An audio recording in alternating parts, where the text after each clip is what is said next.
Les habitants du village de Guignécourt près d'Épinal l'ont découverte en primeur. Une cloche de 590 kilos qui sera installée bientôt dans l'église.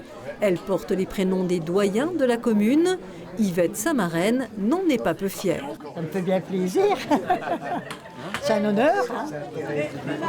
Elle est belle ? C'est belle, oui. Elle est comme moi. Cette œuvre d'art sera installée dans quelques mois dans l'église l'Assomption de Notre-Dame dont la restauration s'achève. En tout, le beffroi abritera un quatuor de cloches.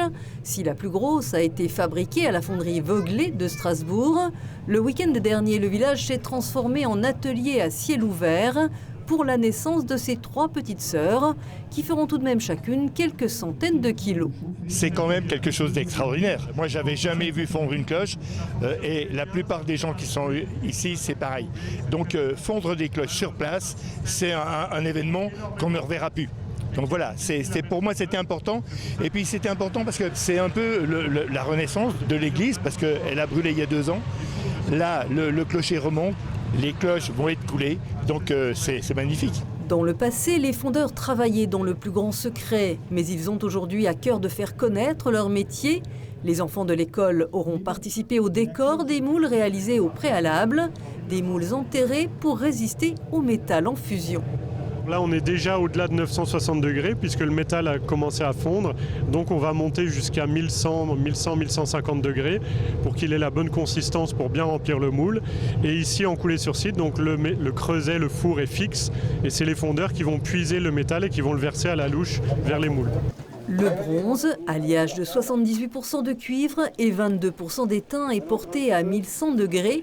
Les fondeurs vont alors se coordonner et effectuer des gestes ancestraux avec précision lors de 2 coulées devant des centaines de personnes.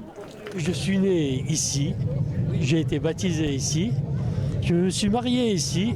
Je remettais de mourir pour les nouvelles cloches, mais là, je vais remettre un peu parce qu'elles ne sont pas en place encore. Une cloche qui est en train de se faire dans un moule.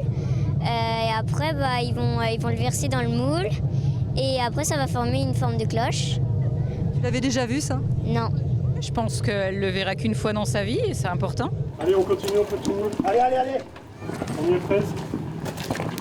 Une 3e et dernière coulée a eu lieu dans la nuit. Dimanche, l'heure était au démoulage, une étape cruciale. Chaque cloche était retirée de terre, les moules cassés avec précaution. Les fondeurs pouvaient alors découvrir le résultat de leur travail. On va se rendre compte si la fabrication a bien été faite et si la coulée s'est bien passée. Si la cloche a la bonne forme et jusque-là ça se présente bien, mais surtout on va aussi voir si elle a le son qu'on avait prévu. Encore brutes, les cloches seront polies en atelier et accordées, car chacune a sa propre tonalité. Le quatuor gagnera ensuite le clocher de Guignécourt en octobre prochain. Un peu plus fort. Ouais.